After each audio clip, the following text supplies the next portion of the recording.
Okay, team, thank you guys for coming back and meeting. We're in our final pretty much session, going over annotations for keywords. We do wanna make sure that we are respecting the norms, which is, consideration of others, listening attentively, and staying on task, during this time period. I want us to keep an open mind and also make sure that we are looking at the data. I know that we had a shift. Today, what we'll be doing is looking at the progress monitoring and adjusting to see how our plan went. I know last time when we met, we were looking at the 3-week data, and we just had another 6 weeks data. And that was our district test, okay? Wanna compare those findings that we have this time compared to last time to see what the adjustments are. I know that in our last meeting, we had not had the big shift yet, with everybody kinda switching classes. I know that I had 2 classes that I kept, but then I have 2 totally new rosters. I do not teach the GT students anymore. So pretty much my entire roster is EB, SPED, and struggling learners now. Does any one of you have the same demographic? Did you guys lose? Yeah. Anyone, and what you gain? How do you see that affecting your data for this 6 weeks? I'll share. Okay. Obviously, my data is trending upward because I inherited the GT kiddos, and so the performance is a lot higher. Obviously, there's a significant gap between when I had majority, SPED and lower performing struggling learners. So yeah, that data looks very different. For the better. Okay, so you noticed an increase in your data with this 6 weeks. Do you notice, because we were talking about annotations for keywords, I know that a lot of the students that I had, you have now, and I had already started actually honing in on keywords, annotations. Do you see a consistent pattern with them continuing? Yes, very strong annotation. And for the kiddos that I saw not utilizing those skills as much, I've also been reinforcing it, right? Because that's the goal of everybody in this room. And so I can definitely tell, especially with the GT kids, that the annotations is top tier. They're top tier. Okay. And I would speak to the opposite end of that, because all of the kids that she inherited were minus first as well. And so my data is now trending down. Okay. Because again, like you said, I do have a lot of those SPED, those EBs, those struggling learners. Out of maybe 47 of them, I would say maybe like anywhere from like 10 to 15 are actually on grade level. What I've noticed with them is the problem is they don't know how to hold on to an annotation focus. Because especially in ELA, our annotation focus, it changes every day. So on Monday, you might be annotating to summarize with the 5 W's, but then on Tuesday, you might be annotating to find inferences or to look for details and contributions. And so oftentimes, like, their brain gets so stuck on the annotation focus that they have enjoyed or that they've seen like come around multiple times, so they aren't really able to dissect an annotation focus to correctly annotate for that day or for that skill. Okay. May I add a suggestion there? Because like Rainey, even with the higher performing kiddos, I've seen the same thing. So what I have shifted to for the past 2 weeks is, okay guys, we are not just annotating for important details. I've shifted the language. So every single time I release them for independent reading or partner reading, I say, hey, what do we annotate for? I make them highlight the guide at the beginning, and I also make them write the answers outside of their highlighting or circling, whatever they're doing.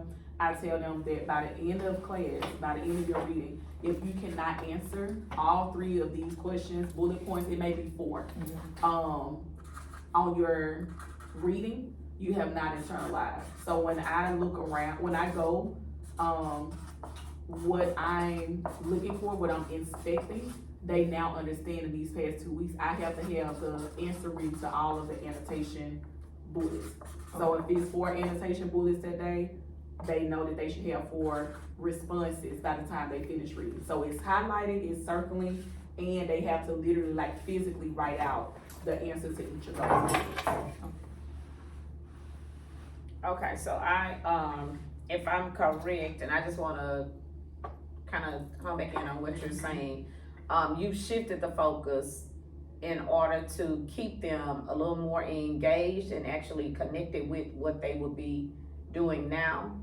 Yes and no. So for, like she said, every day their annotation focus is already there for them. And it changes, right? And it changes daily. So I didn't shift, I just started getting more intentional about what it looked like.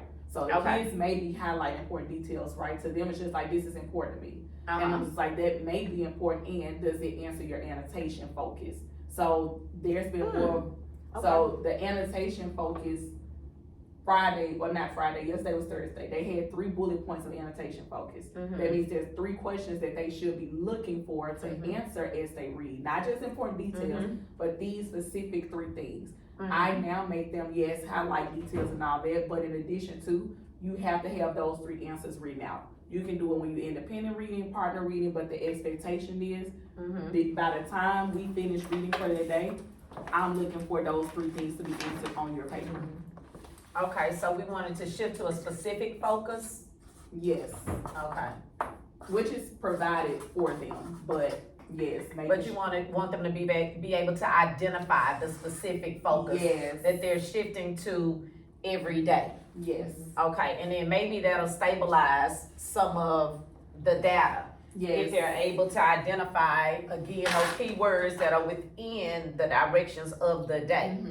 Okay. And also, I feel like when they pull out those annotation focus, it prepares them for the DOL, because those annotation focus are specifically ties to the learning objective for today. They're in alignment with that. So if I can pull out those things specifically as I read, when I'm getting to my DOL, that should connect. Okay, Meacham, just asking you, because I know that you are science, right? Have you noticed a difference in the shift? In the shift of classes, I received more students in my EB and in my SPED group. And so the numbers are trending a little higher. Not by a lot, because that is still one of my lower classes. However, picking out where they needed help with, and so where they struggle with. So my annotations, of course, the annotations for the keywords, of course, were like their biggest challenges, because they were like, well, I don't understand, or I don't know what this words mean, or this word is huge. I didn't miss their last teacher may not have taught them certain things, or may not have taught them the same way that I would. So I will say that class, it has started to trend a little higher, because I have a few more students who are just general ed students in that class, versus the class at first being all SPED, EB, and struggling learners. This time, now I'm having a little bit more of the general ed students that are like, okay, this class is too slow for me. So trying to engage them and challenge them, but still also working with my other pop in that class. Okay, so you only added students to your roster. You didn't have any students taken away? No. Okay, so you had additional students put onto your roster. Yes. Okay, so my connection with you is I retained 2 classes, right? So I see where those 2 classes kind of maintained or increased. Right. As far as their data, and I was looking at their data, all of them trended more upward in art of thinking. However, in social studies, they started going downward. So, and the reason why I say that, and this is in my reflection, the material that we're on now is more meaty.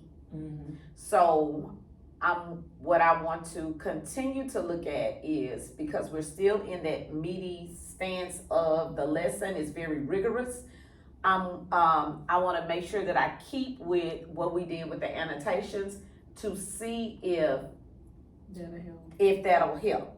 You know, will it increase the data on our 6 weeks? Our DSA that's coming up, because we did 3 weeks, they were doing great. We got to 6 weeks, it trended down, but the information that was provided for them was a lot more rigorous. So now, moving forward to our DSA, it'll be the same information about the same rigor level.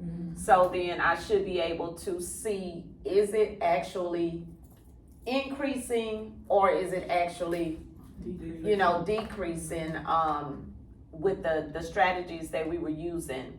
As far as text, what I'm looking at here, and I just want to check this off as we go, because I do want to look at the impacts of that 3 weeks, because we don't have those students, are either we've added to that, and then comparing the findings within the 6 weeks and the 3 weeks together. How did that compare? And of course, we looked at that because you were saying that you noticed a tremendous decrease. And of course, that is consistent with our SPEDs. I know we increased by about 15 at least.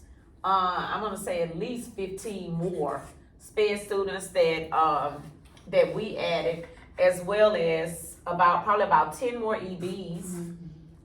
And then struggling learners, the entire classes that we received, they were struggling learners. So, Ms. Rainey, have you seen any differences in the SPED POPs? Because I know that we always use annotated text for them, even their DOLs, we're highlighting. We're making sure that some words are bolded, some things are underlined. Are you seeing that help? Because that's the annotations and the scaffolds on our part. Do we see that helping those populations? I see it helping for the kids who are also taking ownership of their own learning. Okay. It's only working for those of them that are taking it seriously. Okay. Like if we got 15 more SPED kids, I would say about 8 of them, when they are intentionally using the resources provided to them, they're okay. The other ones, it's just like, if you do, if you don't. So, but I did also get one of our low SPED kiddos. He doesn't care for the resources that we provide to him. But I've kind of just been on him like, it's not an option, because this is simply what's best for you. And so he ended up scoring 100 on his DOL, and he almost did a backflip in the classroom, honestly. And he was just like, I did what you told me to. And it's just like, when they understand that it's actually here to help you, then it becomes a little easier. But it's like even getting them to get to that point of even caring about the resources that are provided. Okay, because I do notice that when I push into your room, that the our EB students, when they have the scaffolds that we talked about last time, right? So they have those scaffolds that we put on their desk. They know even on our slide decks, and we have those success for, the success criteria. I noticed that they're looking for those specific words, and they're matching them up on their DOLs. They're even highlighting them. So I know in your class, I've been seeing an increase in the DOL data. And that's been since just passed our 6 weeks test. I've seen that, even when they push into my class for social studies. These last 2 DOLs, have been phenomenal. Even yesterday, they did really good. They did really, really well. I think my first class pushed out at a 95%. My second class, they were at about a 98%. And then, the final two classes, they were around that high 80-90%, and that's with SPED, EB, and the struggling learners. So I think that going forward, because we have a DSA that's coming up, right? And I want to look at just in reflection and then our next steps, right? Because we're seeing that the schedule change actually was a true impact, Yes. right? I don't know if you noticed it, but it was a struggle at first Yes. to get them to do the work. They refused, Yeah. pretty much, right? Until we started adding in, and I think last time we talked about it, well, I know last time we talked about it, we were talking about how do we reward them in the moment, coming around. I actually have some stickers there. I noticed that the students are using the annotations and they're calling me over.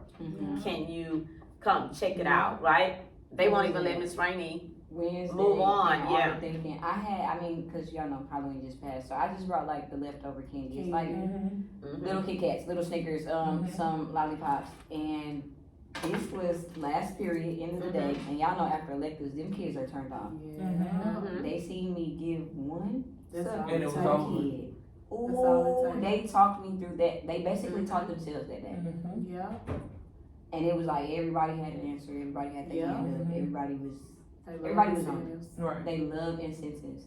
And it's just like I get it, but it's just also like I have to learn how like to face that out because y'all aren't always going Yeah. to get rewarded. for Right. that. You just gotta do what's expected. Yeah, those dum-dums, I used to get them the dum-dums. Those little small suckers. That's what's in the box. They love them dum-dums. And on Monday we have our 80s club party. The kids that joined the 80s club, they're having their pizza party on Monday.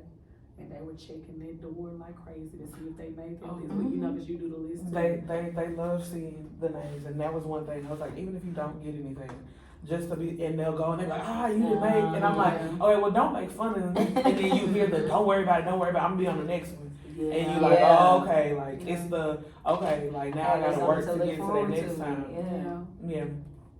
So yeah, that's huge. Just those incentives, Right. pushing them forward, giving them something to look forward to, and then having them just to do the work, having that buy-in for them. So we did look at the student data, okay, reflecting on that. We know that the EBs, they're still struggling. Yes. SPED still struggling, but we do see some positive traction. Yes. Do you guys agree? Yes. Okay, because like I said, that 95%, 98% increase this week. But that's been, we've had them for about 4 weeks now? At least four, almost six weeks. Yeah, right at 6 weeks because they transitioned over. It probably took me 4 weeks just to get them to buy in. Yeah. 2 weeks, I see the gradual, hey, come in. One of my students specifically who just refused. Like, I don't see the value in this. Why am I doing this? Collins, that sits in the front. Now he's actually so focused into the work. He's calling me over, Miss Maple, is this correct? Is this the, and they're jumping for joy because they're actually being successful. Yes. They're passing. That means the world to them. They have to see that they're capable before they Right. Yeah.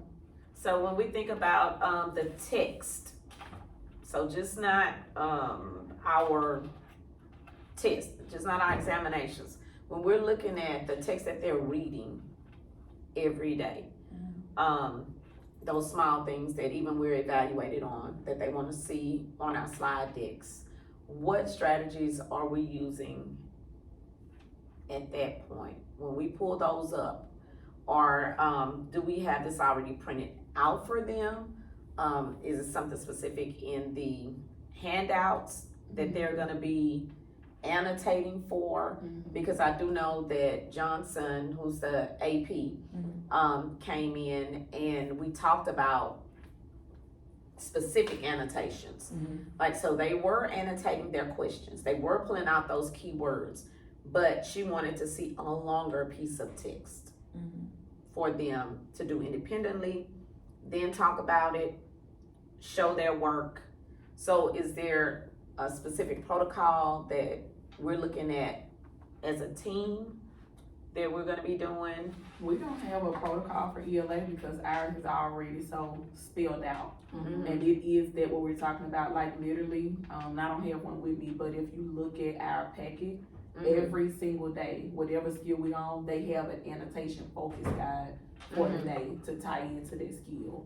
So there's, for us, right, no need to do anything to it because the annotation guide daily changes. So it's very specific as to what they need to annotate for. So let me be more specific in my question. The strategy, are we chunking 1 to 2 paragraphs? Are we doing 1 paragraph? We're modeling it, showing them exactly how to annotate it, what to look for. I know in our last PD session, we just talked about having a word bank that they may use, and then also having a word bank that they create themselves, according to the questions that are asked. Like, what specific words or keywords should I have? Pulling them out, putting them into their own creative word bank so that we can check it and then say, okay, yes, this is a key word. Inspecting what we expect, because I think that they're struggling. I know that my students are struggling with SCRs and pulling out those specific keywords, right? That is tied directly to the text. Right, so those are two different things, right? The chunking of the reading, that's done for us as well, for ELA. So our independent reading part, they have it chunked out what the teacher read, what the teacher models. Then this guided practice is chunked out what they read with a partner. Then it's chunked out for independent. As far as pulling out the keywords, when we were talking about keywords, we were talking more so along the lines of when they're testing, right? Like what they constantly see in ELA, no matter what I read that day, I'm not gonna see the word emphasize in my reading. I'm not gonna see it. But on the DOL, I'm gonna see the word emphasize. So that needs to be daily on my desk. Daily, I'm not gonna see what can you infer while I'm reading. But I know that I'm annotating for inferencing, but I need that word bank that shows me what it means to infer, what it means to conclude, which is synonymous, right? So that's what I was thinking about when building out that keyword bank, not necessarily pulling it out, because the keywords that we pull out daily within the text don't necessarily line up with the content vocabulary. Because if we talking about, like right now, Cycle 3 for us is about technology. Technology don't necessarily have verbiage that ties back to ELA as a content. But when they're reading, if the skill that day is like pulling out the key idea, which it was yesterday, I'm not going to see the word key idea within the text, but my annotation guide builds me up to be able to pull out the key idea. I'm sorry. If that makes sense. So I think both things are needed, and the word bank is completely opposite for us of what we're annotating for while we're reading, because it doesn't necessarily show up in our text. So you're doing a word bank. It is specifically tied to, it's content specific, and it's for that specific lesson. Am I correct? Not Or always. is it for the general words that they're gonna see all of the time? The general, because that is what, and you would think that because it repeats, they would get it, but they really don't. I had a baby ask me just this week, Taylor, what does emphasize mean? Now they see that on almost every test. So I think skills / content specific vocabulary is what we need to build up. Because when they're reading, they should be diving deeper to pull out the answer for these skills. So what you have been talking about is just those general words that they're gonna see all of the time. Even in ECR and SCRs. Mm-hmm. Just thinking about the language that we commonly see. Okay. Like, you know, words like suggest, or, what's some words that we would see in the SCR across the board, and the ECR for writing? Developing, right? Infer, Yep, all of the illustrate, illustrate. words like that. Okay, so you were just talking, that's where we were going with this, is Yeah. those generals. Yep, So, going forward, I know that this is gonna be on testing, right? And we wanna make sure that they know what these means. But then, in our everyday, skill specific, mm-hmm, how do we hone in on those keywords for that day that's gonna help them to be successful on their SCR? our keywords tie back to our annotation focus. Cause again, if you're reading, for ELA, like again, yesterday, we read something about, prosthetics. You want, prosthetics is not a keyword. I don't consider that a keyword, right? But obviously, For if that you're pulling out the specific key, text. but for the text, right? So, for me, what I've seen is annotating for keywords has not been purposeful unless it ties back to the focus for the day. Right. So you may highlight prosthetics, right? Mhm. But what I need you to highlight in general is what are the benefits of prosthetics. Mhm. So maybe not a key word, but a key idea. Mhm. Okay, I need you to look for several words, several phrases, Mhm. because the annotation focus says you need to be able to identify why prosthetics are meaningful from this text. So I don't know if it's a key word per se, as much as it is a key idea that we should always be looking for. So when phrases, key phrases, I guess. So, in what I'm hearing, is one, because we know that they were struggling, starting with the key words. What are those identifiable points? For that day. And I then follow. overall in general, and then let's expand that. Now let's look for those key ideas. Okay. That way it bumps up the rigor, because not only am I looking for these specifics, because that's kind of like rote, right? Yep. I'm looking for those things that's rote memory. But then now I'm looking for key ideas that connect with that text. So now I'm like bridging all of those concepts over, and now I'm expanding my thought process, expanding my learning. So maybe they can create from there, that's what I was thinking, create from there their own keyword box. So we already have one that we know that is the general, right? But then maybe we can create another, and I'm gonna put this over here because planning for upcoming planning, right? Getting ready for the next 6 weeks DSA, right? So as we go through each lesson, we have the general, right?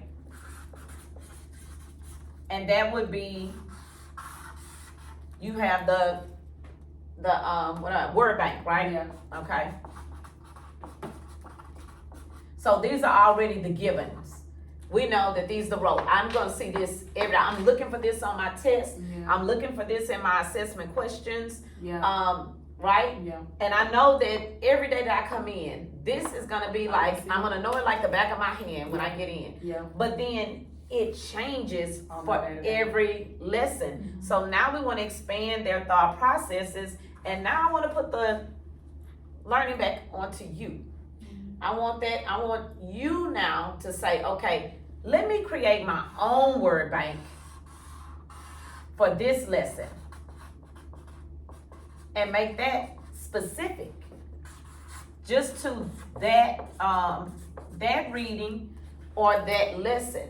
So now I know that when I'm writing, because our writing is now about 40% on our test, our overall test. So remember, we're looking at how am I gonna score at the end of the year, right? I'm looking at the DSA, which is almost my mid-year. Yeah. And then I'm gonna have my EOY in my end of year. So now if I teach them, be specific to what your lesson is, and you're pulling out those specific words, now that's gonna tie back to my SCRs and my ECR for that specific lesson. And I wanna add, Uh-huh. before I head to my next meeting, as we're modeling as well, that's a good place to guide their thinking, cause something, that I did this week, because it lived out in one of our questions, but I think it could carry throughout. So before they even, a scaffold building of them creating their own word bank would be, hey, I want you to go back and look at what we just read, and circle, highlight, underline, whatever your method is, the key words that help you identify what the key idea is, and from there, they should be able to build their word bank, right? Cause I've already pulled it out. We're modeling through and thinking through this together, or modeling how they should be thinking through that. Okay, so I agree. I agree with you, Rainey. What do you think here? Because in reflection of what we noticed, right? In reflection of seeing how how they performed. Thank you so much, Ms. Taylor. I know that you have to leave. Bye, y'all. In looking at reflection on how this worked, especially for those students that actually they've left us now, and we see that they're still flourishing, right? And then seeing how we can bridge that over, pull that over for the students that we're serving now. So we know that it works. We know that it's shown up in data, right? So now going forward, how can we move forward and be more specific? So we see we're still modeling. We're looking now more for more specifics, because now it's like our babies are growing up. They're mastering this skill with the general, right? But now we have to make sure that they understand those specific things that they need to know, because now they have to shift that metacognition, right? That metacognition is growing. They're able to reflect on their own thinking, and now, can I make my own word bank? Can I look at these words that I need to pull out and extract from my SCRs or from the questions that I'm expecting it? I fully believe they're capable. One thing I've also been noticing, and I'll say this has been maybe like the last 2 weeks, I've been on them like really heavy about like using your resources. So even in the midst of, even if you've heard me talking to like Lil Baby, that he want to answer everything all the time. He's always asking like, what does this mean? What does this mean? And especially if it's like a 2-part word or something, I'm always like, okay, what do you know this to be? And what do you know that to be? And then he's like, okay, he starts putting it together. I'm like, okay, so put those things together, what is it?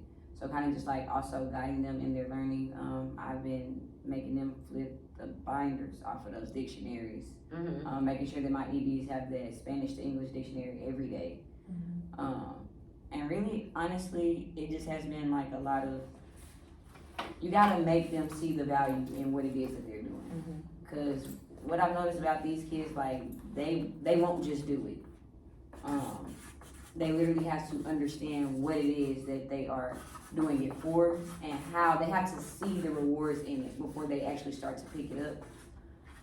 So it has been a lot of like them using their resources, even like teaching them how to pull out root words. And like they had decentralized the other day, and they were like, I'm using my dictionary, I don't understand what it's saying, because the dictionary was telling them like decreasing the meaning of being centralized. And I'm like, okay, so it's now telling you that you need to find another word inside of that word. What word would you be looking for? Central. Do you know what it means to be central? No. Look up central in your dictionary. Okay, they have that definition. Now go back to when it tells you it means a lack of this. So just showing them how to piece the stuff together. And I've just been reminding them all the time. Okay. So are we increasing, like I said, just moving forward, are we gonna increase their opportunities for practice? Do we see how we can add additional opportunities for practice? Because looking back over it, I don't think they had enough practice or exposure to what they needed. Yes, we've taught them pull out those specific keywords, right? But then now going forward, connecting those keywords, connecting them to whatever it is that they're working on now. As the skills change, of course, we're looking at additional skills that we have to make sure that we're modeling, and also that we're giving them more feedback so that they know, hey, I didn't get it right this time. Let me try something next time. Maybe I didn't underline. Maybe I didn't look back. And that's what I'm noticing as well. I don't know if you guys are those missed questions. If I go to them because we provide the paper copies as well, and I'm looking for those annotations, I typically see that they did not annotate and pull out those specific words. So I'm just wondering, what could we do, like going forward, to make sure that they're doing that? Like, is there well, I know it could be a way, but we're on time constraints, so we only get 10 minutes for DOL, right? Let's say they don't pull it out, and we notice you're not as successful because you didn't pull out these keywords, you didn't hone in or isolate these words, and you didn't connect them. So what can we do post DOL that will help them to prepare for DSA and moving forward? So again, like in ELA, I will say they do pretty well about mapping a lot of it out. So like Second Teach, honestly, it starts from the very, very, very bottom of the skill. And I always teach them, like, when we are reading, it does not matter what we do. If you guys will follow my model, you'll be able to do the skill anywhere. I'm not teaching you to the text, I'm teaching you to the skill. So a lot of it, like especially when it comes to Second Teach, say that they had inferences for the day. It might ask them to circle, highlight details. Like last week we read about Alexa and AI. So it told them like to circle, highlight, underline. So it gives them the success criteria. AI. So then you do that, and then the next question is animated, and then it tells you to say what it is that we think is going to happen with AI, because an inference is also a guess. You go to the next slide, same text, same paragraphs. Now, how could you inference what it is that you know about AI? So it literally like chunks it down in steps in order to get to the main skill. So I understand the breakdown and how the district sends it to us. But if they're not actually doing the work, right? Can we, moving forward, and this is just a suggestion, if they didn't do it at school, send it home. And you've got to bring it back. Have your parents assign it, where at least I know that they're getting the practice. Right? Because in that 10 minutes, if you didn't do it, you didn't do it. And we have to move on. And we don't have time outside of the Second Teach for pulling small group. So to ensure that they're getting that extra practice, to ensure the multiple opportunities outside of school, could we do that, send it home, have them to annotate at home, have them to maybe talk about it with their parent, a sibling, someone, and have the parent sign off on it, so at least they have additional opportunities that's gonna help them to get prepared for the next assessment. And then we can show work. We can show student work, we can show parent involvement. So all of those things will, I think, work for building the culture of learning. Here. Do you agree, Misha? I do. I don't have all of the time constraints because of the fact that like on Tuesdays and Thursdays, I do have diet. And so during diet, they're working on like the Amplify, which is to better assist them with their reading and annotating and things like that.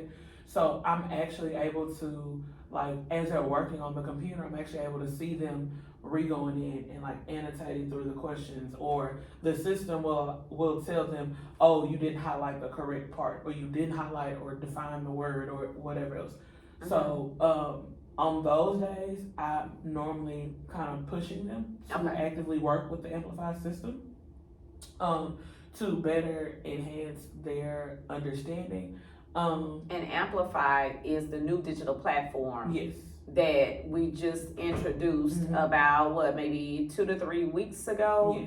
Yes. So we're pushing that. So now I'm glad that you said that, because I see that we have a tool that actually assists us in having them to go back what you did not identify. The system is saying, okay, go back and do it again. Right. Okay, so great. That's awesome. So But that's during that's amplified. That's So I don't amplified. have that in my course, but it does assist you in your course. Am I correct? Yes. Okay. So those are things, and then also with science, there's not a lot of chunking. There's not a lot of paragraphs. However, with a lot of my students, whenever I'm doing questions, I will tell them, like, near your answer, if it's wrong, put what type of question would it go to. Like, okay, it would be right if it was asking for this, or it would be right if it was asking for something totally different, or this is right because the question says whatever it's asking for, and they're able to put So that specific vocabulary, Yes. those key words Yes. that are in that specific vocabulary that is asking them, you're having them to isolate those things. Absolutely. Okay, perfect. So it looks like we're on the right path. I have seen an increase. Rainey, have you seen an increase so far in the students that we just acquired? Yes, definitely. How you were saying, like, there's stuff over this last week. I feel like now it's starting to, we're actually seeing the turnaround. Like, I feel like we just got out of like those stagnant weeks where we're like, okay, I don't know if y'all are retaining it, if any of it's sticking or what. I think now it's actually like I can physically see like the difference in what's happening. I have to agree, and I have moved to also printing out the slide deck to have them to show that work on everything that we're doing, kind of making sure that I am customizing so that I see the work, so that I can actually track what it is that we're putting, the plan that we're putting into place. So going forth, Ms. Meacham. Got about 3 minutes. Okay. So going forth in our plan for the upcoming DSA, are we gonna push forth on them creating their own word banks? Yes. I definitely think it'll be helpful in science because, like I said, in the first 2 meetings, science is a lot more real world based. So being able to have their own word bank, like, oh, this is what this means, not based on what the text says. So they're able to connect. I think that would be definitely helpful within science. Yeah, I think that will push their metacognition. I really do. Because now it's not spoon fed to you. You're working. Yeah. You know, you're putting forth the effort. It's gonna take a little more connecting. And also they can compare. So we have that peer-to-peer interaction. Hey, because they're partnered up. You know, what words did you see? And then if they see that they're mirroring, then to me that would be kind of affirming that this is an important detail that I needed to pull out, that this word stood out. And I know that if I see this specific word or this specific idea, then it's connecting to, from the answer choice to the question, and then back to the text. Okay, so I think we can pretty much agree. We want to stay consistent in the use of the resources. Yes, absolutely. Okay, so we started with the resources. We're sticking with those resources. We have the anchor charts, many anchor charts that are on the desk. We also have on the slides, we have the success criteria. We're modeling, we're showing them. We're also having them, the pop-ups on the screen that is popping up, those keywords, to see if their text looks like our text. Do we agree that we wanna keep with that same system? Agreed. Yes. Okay, and then, Word Bank, and I think that's pretty much it. DSA is coming up. We have 6 weeks to DSA, so we have 1 3-week or mid, cycle assessment. I think we should come back together at the mid-cycle assessment, see how this new group of students is progressing, see if this plan works in reflection of what we've already done. We've seen some building blocks on that. We're pushing it. And then therefore, if there are any more adjustments that need to be made, we have time. Yeah. Before that DSA, and that DSA weighs pretty heavy, as far as their averages, their average scores for the semester. Yes. Okay. All right, guys. Thank you so much for meeting. I think that we have a consensus, and we will move forward on this. Yes, ma'am. Proactive, not reactive. Proactive, not reactive. Great job, Rainy. Love it.